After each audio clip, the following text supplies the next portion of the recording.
दोस्तों पेश है मौत के दावेदार। एक और चित्र है दोस्तों।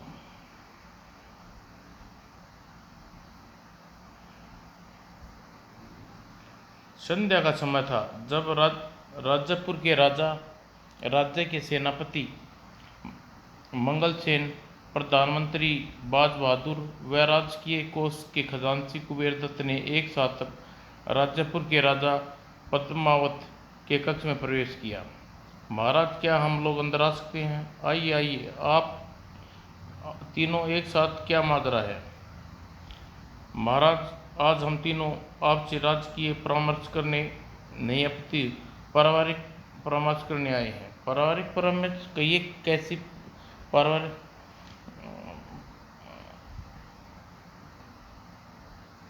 करने आए हैं आप लोग? महाराज, आपने अपने छात्र जीवन से ही हम चारों आपस में घनिष्ठ मित्र रहे हैं। एक ही गुरु की हमें शिक्षा ग्रहण की है। इस प्रकार हम चारों आपस में गुरु भाई हैं। सो तो हैं महाराज। गुरु भाई में आपसी रिश्ते को हम तीनों पारिवारिक संबंध में परिवर्तन करना चाहते हैं, ताकि हमारे बाद हमारी आने वाली पीढ़ी आपस में संबंध बना रहे। प्रधानमंत्री जी, हम आपकी बात का मतलब नहीं समझे, कृपया अपनी बात को स्पष्ट कहो। तो सुनिए महाराज, 3 युवा पुत्रों के पिता हैं और हम तीनों एक एक युवा पुत्री के पिता भी हैं। हम तीनों अपनी पुत्रियों का विवाह आपके पुत्रों के साथ करना चाहते हैं। ओह, यह बात है। अगले पद पद्मावत के मुख से मुस्कान दौड़ गई। वह प्रसन्न होता हुआ उन तीनों से बोला, मुझे प्रस्ताव स्वीकार है। मैं अपने बड़े पुत्र हीरावत का विवाह आप तुम्हारी पुत्री के साथ करेंगे। हीरावत के छोटे पुत्र जवरावत का विवाह सेनापति की पुत्री के साथ करेंगे। सबसे छोटे पुत्र नीलावत का विवाह हम खजांची की पुत्री के साथ करने को तैयार हैं। तब चारों मित्र बड़े प्रेम से आपस में गले मिले। तत्पश्चात पद्मावत ने तीनों से कहा, अब शीघ्र ही सगाई समारोह संपन्न हो जाना चाहिए। हमें स्वीकार है। इस घटना के 15 दिन पश्चात तीनों राजपुत्रों की सगाई समारोह धूमधाम से संपन्न हुआ। उसी रात प्रधानमंत्री, सेनापति, खजांची में मंत्रणा हुई। हमारी योजना तीनों राजपुत्रों के साथ हमारी पुत्रियों की सगाई आसानी से संपन्न होगी, अतः हमें अपनी योजना के दूसरे चरण को शीघ्र ही पूरा कर लेना चाहिए। ठीक कह रहे हो खजांची, शुभ कार्य में विलंब नहीं करना चाहिए। तब ठीक है, आज रात हम राजा पद्मावत के जीवन की आखिरी रात होगी। और इस गुप्त मंत्रणा के पश्चात प्रधानमंत्री राजपद महावत मुख्य सेवक के पास पहुंचा।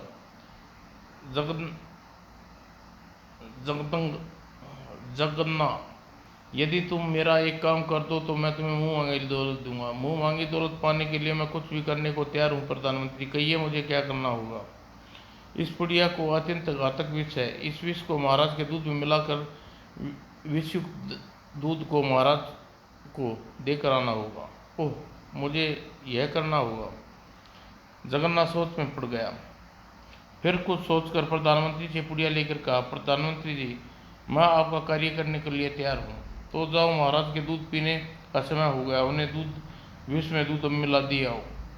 यह सब निर्देश दे प्रधानमंत्री रसोई घर से निकल गया। तब जगन्नाथ पुड़िया में विष दूध में गिलास में डाला और उसे लेकर पद्मावत के कक्ष की ओर चल दिया। लीजिए महाराज, दूध पी लीजिए। पद्मावत ने दूध पीता देख जगन्नाथ कक्ष से बाहर निकल गया। दूध पीते ही मेरा दिल घबरा सार क्यों रहा है, लगता है जैसे बेहोश होकर गिर पड़ूंगा। पद्मावत ने सोचना ठीक था। तत्काल विष ने अपना प्रभाव दिखाया। सुबह होने पर दास और दासियां उसके कक्ष में आए। ओ महाराज, मृत पड़े हैं। सिर दी पद्मावत के शरीर मृत्यु का समाचार सारे राजपुर में आग की तरह फैल गया। तीनों राजपुत्र पिता के शव पर गिरकर विलाप कर रो पड़े। उधर प्रधानमंत्री, खजांची और सेनापति खुशी से झूम रहे थे। अब पद्मावत मर गया, अब हमारी योजना निस्संदेह पूरी हो जाएगी। निर्विघ्न। बड़े दुख भरे माहौल में पद्मावत का अंतिम संस्कार किया गया। इस घटना के 20 दिन पश्चात प्रधानमंत्री बाज बहादुर ने युवराज हीरावत को बुलाकर उससे कहा, युवराज, महाराज के अकस्मात निधन से पश्चात राजपुर की राजगद्दी खाली पड़ी है। तुम महाराज के बड़े पुत्र हो, इसलिए तुम्हें ही राजपुर की राजगद्दी संभालनी है। अतः मैं चाहता हूँ राजगद्दी तुम्हारे बैठने से पहले मेरी पुत्री मंजरी का तुम्हारा विवाह हो जाए, ताकि तुम सपत्नी राज दरबार में बैठो। तो इस कार्य में मुझे क्या रुकावट है प्रधानमंत्री जी? आपकी पुत्री के साथ आज ही विवाह करने के लिए तैयार हूँ। युवराज, रुकावट आपकी नहीं, अब तो हमारी पुत्री मंजरी की ओर से है। क्या मतलब प्रधानमंत्री जी? युवराज, मेरी पुत्री मंजरी बहुत जिद्दी है। वह जिस बात की जिद ठान लेती है उसे पूरा करके छोड़ती है। उसकी जिद है कि जब तक युवराज हीरावत दूसरे शहर में जाकर वहाँ उसके लिए कोई अनोखी चीज़ न लाए, तब तक युवराज के साथ विवाह नहीं करेगी। वो बड़ी विचित्र जिद है मंजरी की। फिर कुछ सोचकर उन्होंने प्रधानमंत्री से कहा, ठीक है प्रधानमंत्री जी, हम मंजरी के जिद पूरा करने के पश्चात ही उनसे विवाह करेंगे। तो युवराज, उसके लिए कोई अनोखी वस्तु लाने के लिए आप अपने दूसरे राज्य जाएंगे? हाँ प्रधानमंत्री जी, आज ये दूसरे राज्य जाने के लिए राजपुर से प्रस्थान कर दूंगा। युवराज, मैं आपसे एक विनती करना चाहता हूँ। कहिए प्रधानमंत्री जी। युवराज, तुम अपने राज्य से पहली बार दूर राज्य में जाओगे, इसलिए आप अपने साथ छोटे भाई जरावत और नीलावत को भी लेते जाना। एक से भले दो, दो से भले तीन। ठीक कह तो आप ठीक रहे हैं प्रधानमंत्री जी। आपका कहना मानकर मैं जरावत और नीलावत को भी अपने साथ ले जाऊंगा। मुझे इस बात की खुशी है युवराज, आपने मेरा सुझाव मान लिया। उस दिन हीरावत, जयरावत और नीलावत के साथ राजपुर के दूसरे राज्य में जाने का उद्यंत हो गया। तभी प्रस्थान करने वाले थे कि रुकिए युवराज। हीरावत और उसके दोनों भाई पलट कर देखा। प्रधानमंत्री, सेनापति और खजांची एक साथ दौड़े या चले आ रहे हैं। क्या बात? इन तीनों के साथ में क्या है? जब आपते हुए उनके पास पहुंचे तो हीरावत ने पूछा, आप लोग हमें रोकने के लिए क्यों आवाज़ दी?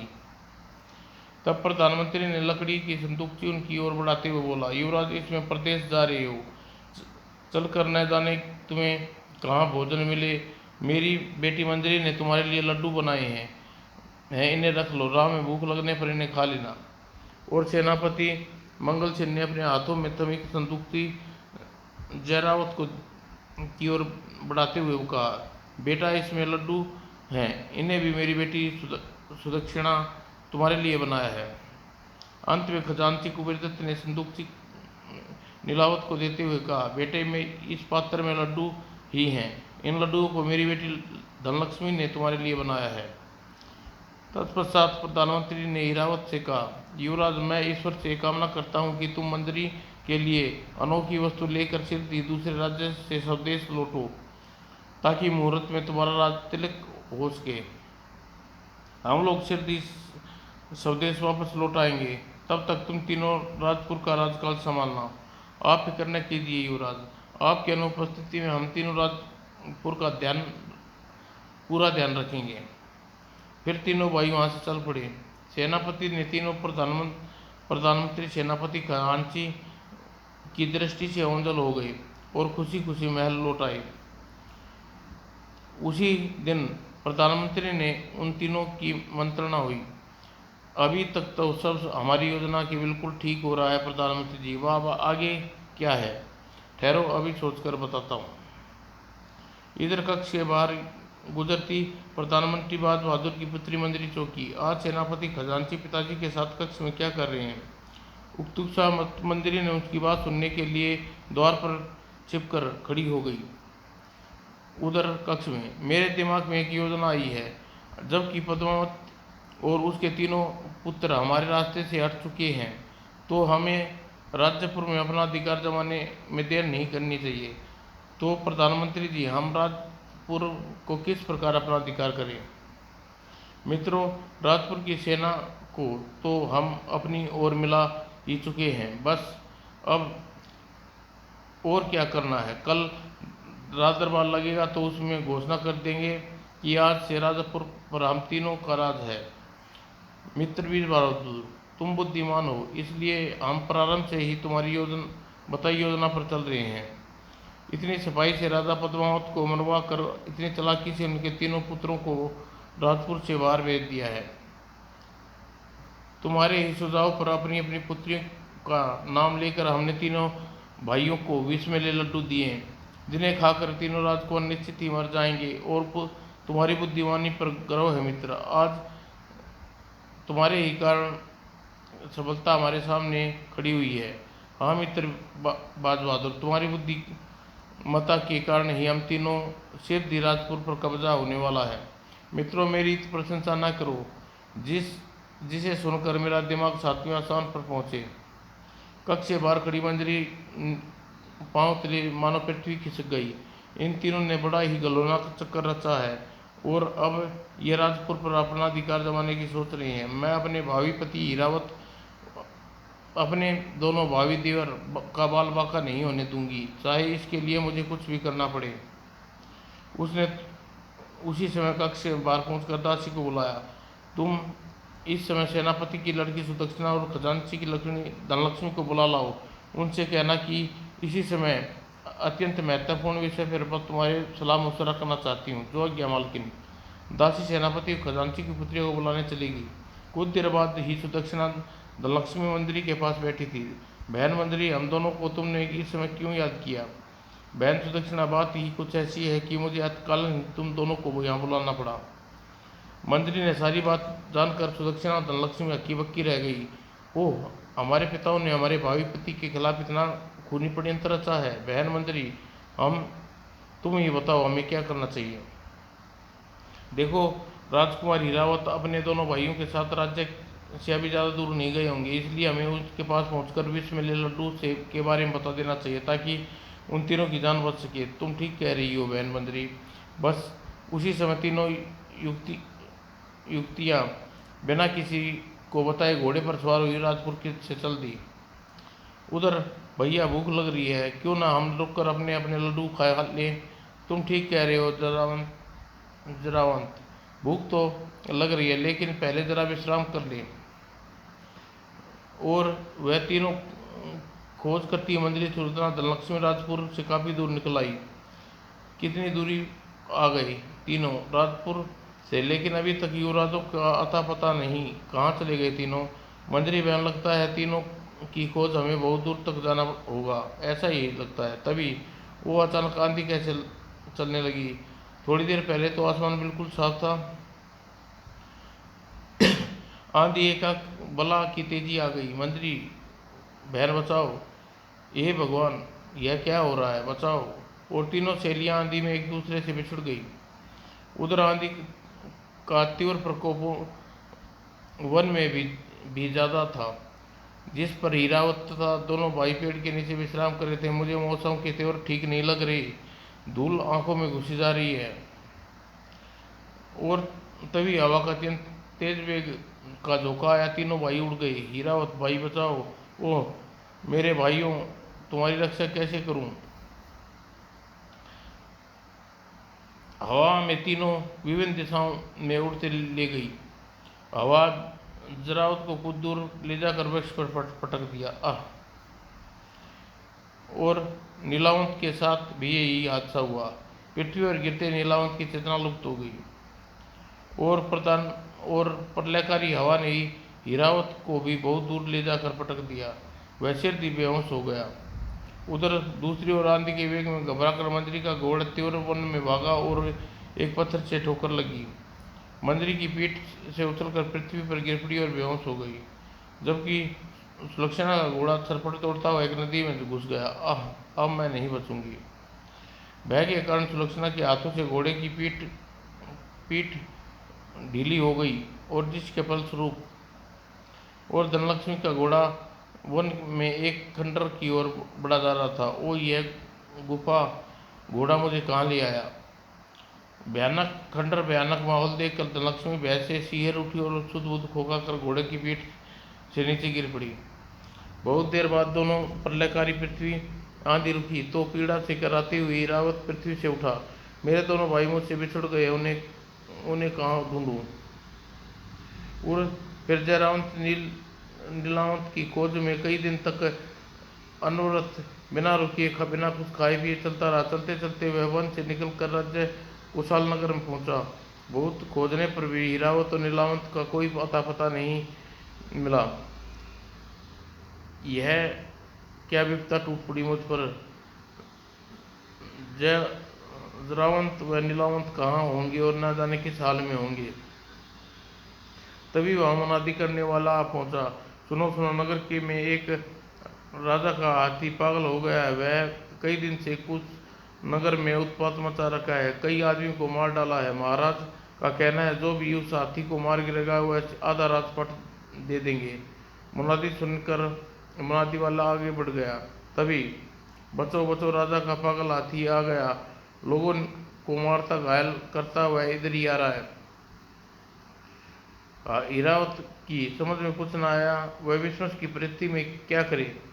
वह जड़ सा होकर अपने स्थान पर खड़ा रह गया। तभी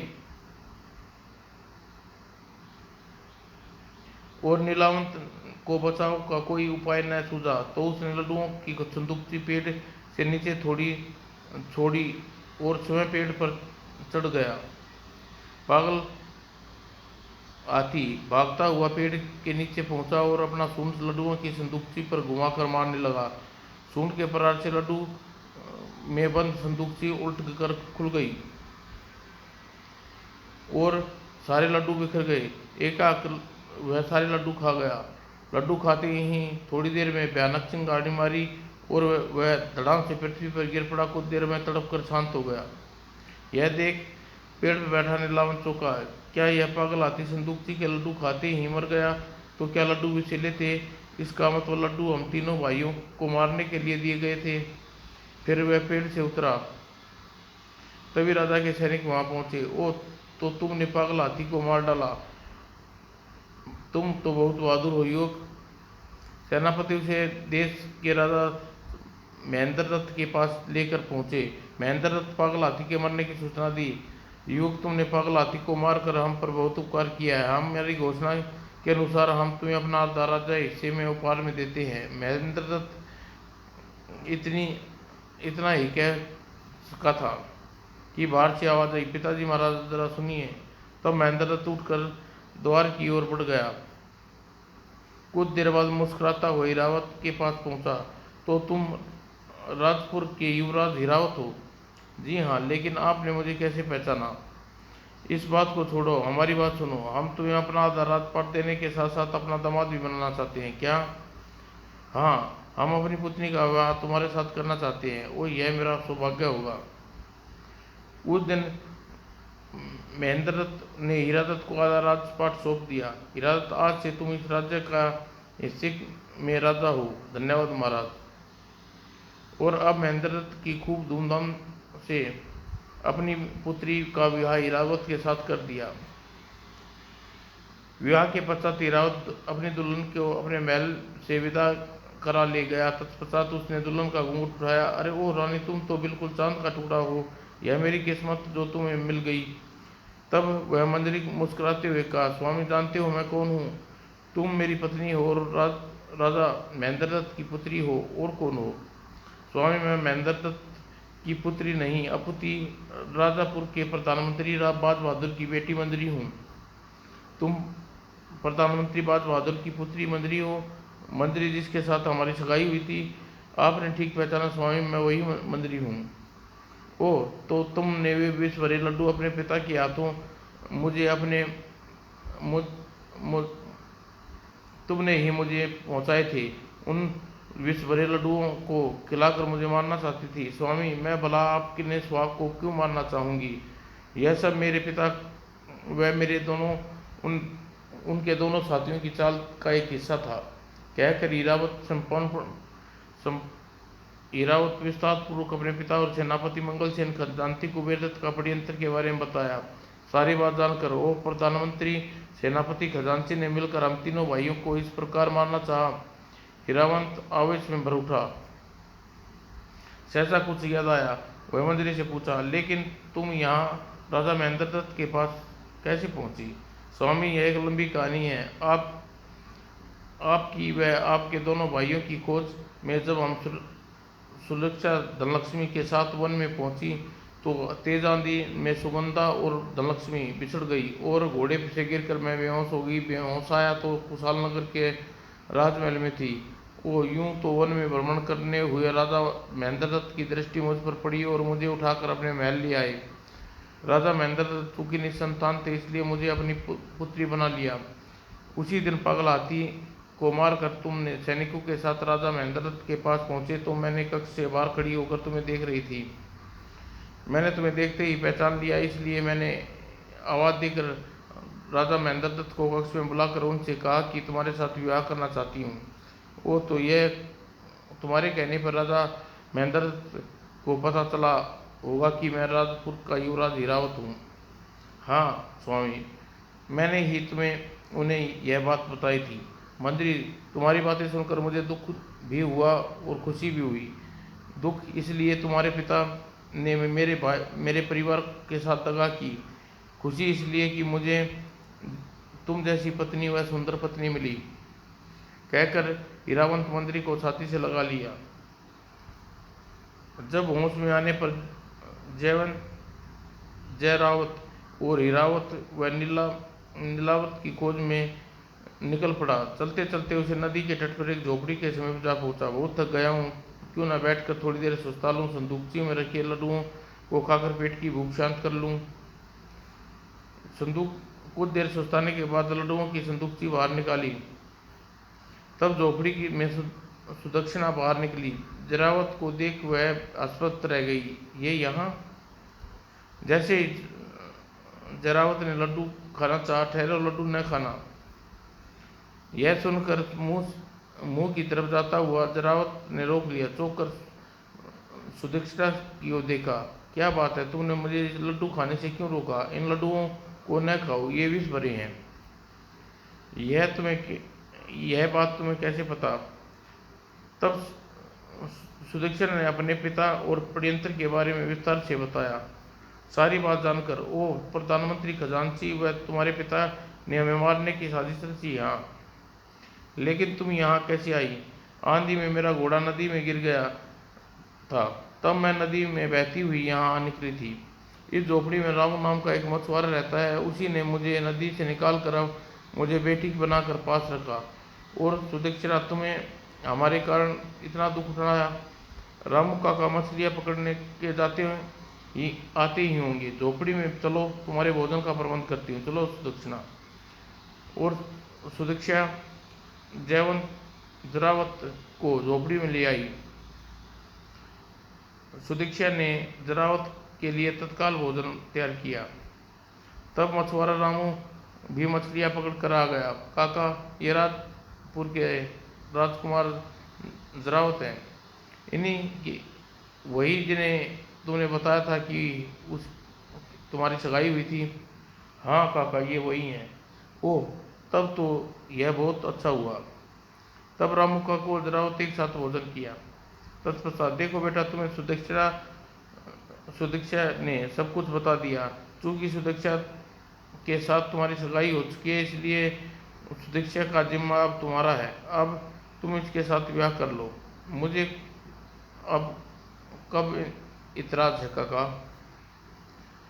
और तब अग्नि को साक्षी मानकर जरावत और सुदीक्षा विवाह कर लिए। उधर हीरावत और जरावत की खोदता हुआ खंडर में जा पहुंचा, जिस खंडर में धनलक्ष्मी घोड़ा धन लक्ष्मी को लेकर पहुंचा था। वह खंडर में घुसा तभी, ठहरो, कौन हो तुम? मेरा नाम नीलावत है, मैं राजपुर का राजकुमार हूँ। तुम राजपुर के राजकुमार नीलावत हो? हाँ, लेकिन आप कौन है?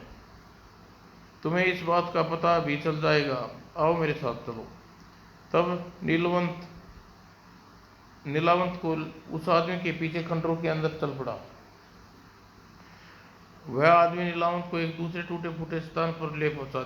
देखो धनलक्ष्मी बेटी, मेरे साथ कौन आया है। धनलक्ष्मी चौंक कर दृष्टि उठाई। राजकुमार नीलावंत, यह युक्ति कौन है? यह मेरा नाम भी जानती है। नीलावंत आश्चर्य से धनलक्ष्मी की ओर देखने लगा। उसे इस प्रकार धनलक्ष्मी को देखता पाकर देखो बेटा, इस प्रकार हैरान न हो, तुम्हें सब कुछ बताता हूँ। मैं एक इच्छाधारी नाग हूँ। कई दिनों से पहले आंधी में भटकती हुई धनलक्ष्मी इस खंडर में आ पहुंची और उस समय मैं इस खंडर में ही था। मेरे कहने पर धनलक्ष्मी ने मुझे दुख भरी कहानी सुनाई। बेटे, वही धनलक्ष्मी है जिसे तुम्हारी सगाई हुई है क्या? हाँ बेटा, धनलक्ष्मी का कहानी सुनकर मैंने यह प्रण किया था, जब तक मुझे धनलक्ष्मी की मुलाकात तुमसे नहीं करवा दूंगा तब तक मैं धनलक्ष्मी की रक्षा करूंगा। और अब तुम यहाँ आ गई हो, धनलक्ष्मी का हाथ संभालो और मुझे जिम्मेवारी से मुक्ति करो। इतना कहकर इच्छाधारी नाग नीलावंत को प्रधानमंत्री, सेनापति, खजांची और प्रियंत्र के बारे में सारी बात बता जानकर नीलावंत संबद्ध रह गया। जब इच्छाधारी नाग के सामने नीलावंत और धनलक्ष्मी एक दूसरे के गले में मुड़बान डाली, तत्पश्चात, देखो बेटा नीलावंत, अब धनलक्ष्मी के साथ अपने राज्य लौट जाओ। इतना कहकर इच्छाधारी नाग नीलावंत ने 3 फल दिए। फल देकर उन्हें पुनः नीलावंत से कहा, नीलावंत, तुम अब वह तुम्हारे भाइयों की अनुपस्थिति में प्रधानमंत्री, खजांची, सेनापति ने राजपुर के 3 टुकड़े कर दिए हैं। इन तीनों टुकड़ों को अलग अलग राजा बन बैठे हैं। इन तीनों फल उन्हीं के लिए हैं। जैसे ही वे तीनों फलों को खाएंगे और तीनों के अपने अपने किए फल मिल जाएगा। नीलावंत ने दुखी होते हुए कहा, नीलावंत, मेरे भाई मुझसे बिछड़ गए हैं। वे मुझसे मिलेंगे या नहीं? वे जीवित हैं या नहीं? नीलावंत, दुख ना हो, तुम्हारे तीनों भाई जीवित हैं। वे सर्दी तुमसे तुम्हारी मुलाकात होगी। अब नाग धनलक्ष्मी को आशीर्वाद देकर कहा, अच्छा बेटी, अब मुझे विदा दो। और यह कह सर्प रूप में परिवर्तन हो गया, अपने बिल में घुस गया। जब नीलावंत ने धनलक्ष्मी वहां से राजपुर की ओर चल पड़े, उधर जयरावत की ने सुदक्षिणा से कहा, सुदक्षिणा, हमें राजपुर चलना चाहिए। वहां जाकर देखें तो सही, तुम्हारे पिताजी और उसके साथियों ने राजपुर में क्या दशा की है। मैं भी यही चाहती हूँ स्वामी। वे दोनों रामू काका से आदेश लेकर उसी दिन राजपुर की ओर चल पड़े। उधर इरावत और मंजरी से कहा, रानी मंजरी, तुम्हारे पिता व उसके दोनों साथी हैं, राजद्रोह किया है। उन्हें उनके सजा देने के लिए राजापुर जाना होगा। मुझे खुशी है स्वामी, सिर्फ दी आपको अपने कर्तव्य का याद आ गई। मैं अभी आपके साथ राजपुर चलूंगी। तभी दलबल व मंजरी और साथ हिरावत राजापुर की ओर कूच किया। शीघ्र वे राजपुर की सीमा पर हिरावत, जरावत और नीलावंत से मुलाकात हुई। भैया, ओह मेरे भगवान, तू ही बड़ा दयालु है। आज तूने मेरे बिछड़े भाइयों को पुनः मुझसे मिलवा दिया। तेरा लाख लाख शुक्र है। अब धनलक्ष्मी ने आगे बढ़कर नीलावत से कहा, आप तीनों फल ले लीजिए। अब मैं, मंजरी बहन और सुदक्षिणा एक एक करके राजपुर जाएंगी। अब आप लोग यहीं रुककर हमारे तीनों के लौटने की प्रतीक्षा कीजिए और आपके अपराधियों को साथ लेकर यहीं लौटेंगे। धनलक्ष्मी और मंजरी और सुदक्षिणा के साथ रथ में बैठी और राजपुर के लिए चल दी और हिरावत के आदेश पर सेना वहीं पड़ाव डाल दिया।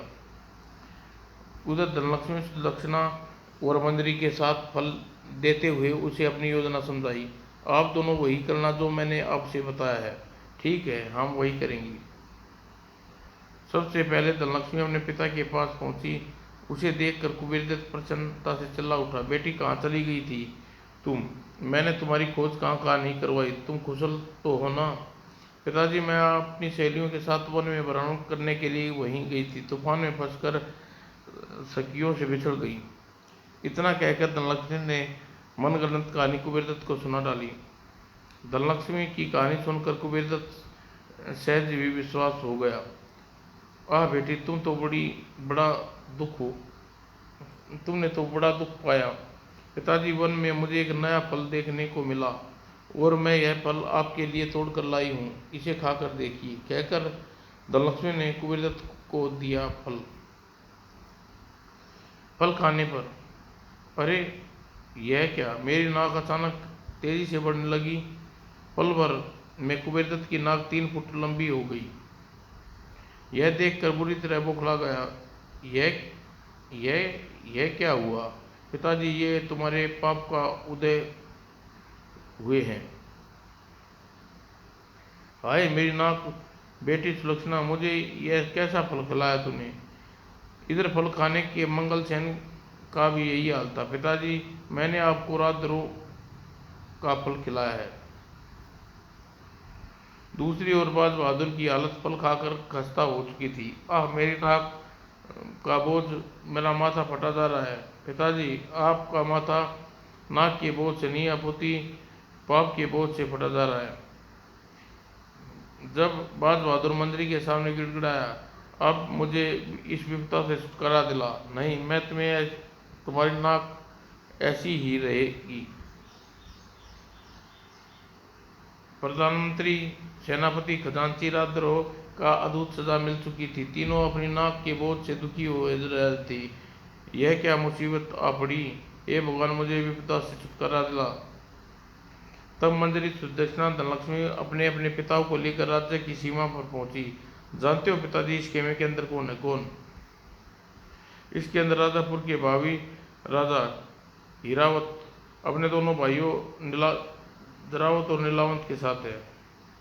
यह सुनकर बाज बहादुर और कुबेरदत्त एक स्वर में चिल्लाए, यह कैसे हो सकता है? हम तीनों विश्व भर लड्डू खिलाकर मार कप गए होंगे। आप लोगों ने ऐसा करना चाहा था। जाकोरा की साइयां मार्च के न कोई, तीनों जीवित हैं। अब आप तीनों की पुत्रियों के पति भी हैं क्या? और तभी हीरावत अपने भाइयों के साथ खेमे से बाहर निकला। ओह, ये क्या? सचमुच तीनों तो राजा पद्मावत के बेटे हैं। फिर तीनों ने हाथ जोड़कर हीरावत से बोले, युवराज, हमें क्षमा कर दे। हमने तुम्हारे साथ बहुत अन्याय किया। अब तीनों की बहस से घी बंध गई थी। हीरावत ने तिरस्कार से उन्हें तीनों को देखते हुए कहा, तुम तीनों राजद्रोही हो। तुम्हें सत्ता का लालच में आकर घोर अपराध किया है। तुम्हारे किए की सजा बड़ी हुई नाक के रूप में मिल चुकी है। जाओ और इसी समय इस राज्य से दूर चले जाओ। अगर तुम फिर इस राज्यपुर के आसपास कहीं दिखाई दिए तो तुम्हारी बोटी बोटी काट कर चिलकौवे को डाल दूंगा। यह सुनकर तीनों सिर पर पांव रखकर वहां से भाग खड़े हुए और हीरावत अपने भाइयों और पत्नियों के साथ अपनी रानी मंजरी के साथ राजापुर आए। राजापुर की प्रजा संघर्ष ही अपना नया राजा स्वीकार कर लिया और बाज बहादुर मंगल सेन कुबेरदत्त जिस भी नगर में जाते हैं वहाँ के लोग उनकी लंबी नाक देखकर उनकी खिल्ली उड़ाते और अजुबाल जानकर उन्हें पत्थरों से मारते। इस प्रकार नगर नगर भटकते हुए तीन षड्यंत्रकारी एक दिन सुरक्षित हार गए। सच में कहा है, पाप का अंत बुरा होता है। समाप्त दोस्तों।